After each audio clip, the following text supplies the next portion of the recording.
morning everyone. My name is Swati. I'm the student of BSc-IT batch 1. My code is 444. I'm here to explain you about the Schottky diode. As we all know that diode is a passive diode which is used for unidirectional current.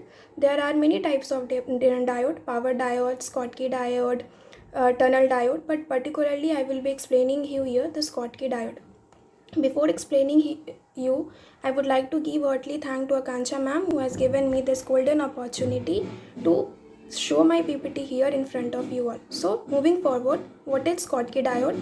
So Schottky diode is a metal semiconductor diode because in its construction we are using metal instead of p-type semiconductor and we are joining it with n-type semiconductor. So basically metal is connected to the semiconductor, so it is known as metal semiconductor diode. It is also known as hot carrier diode because electrons are flowing with a lot of energy from n-type semiconductor to metal, and these electrons are hot energy carriers, so it is known as a hot carrier diode. And it is also known as low voltage diode because the depletion region during the forward bias condition is very low. As a result, it works very efficiently at low voltage, so it is known as low voltage diode. And better explanation I will give you about the low voltage diode in the characteristic graph.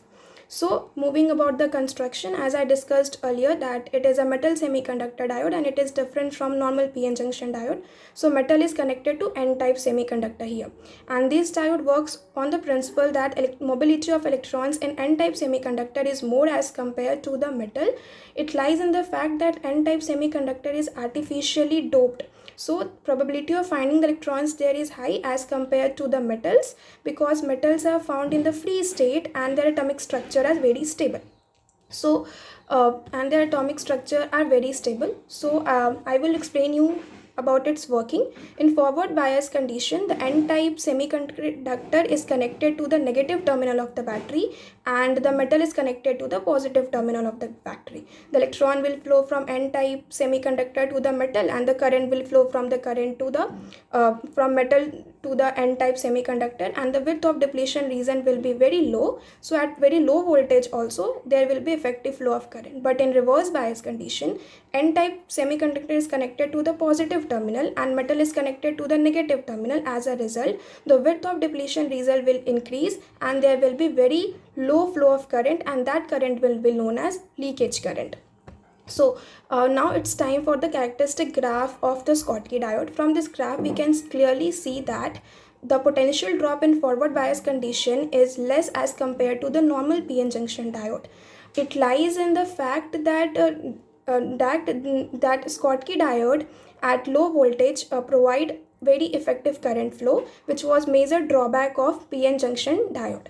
Here the fact is that the depletion region of Schottky diode during the forward bias condition is low. As a result, when the distance is low, the electric field produced between the depletion region is low, and from the formula V is equals to ED, if electric field produced in the region is low, the voltage will be low. So it is known as low voltage diode, and because of this fact that it works at low voltage, it has a better switching action at high frequency, which was a major drawback of PN junction diode, and it is mainly used in the solar cells and power rectifier. So that's all from my side. I just hope that this PPT explanation about Schottky diode might be helpful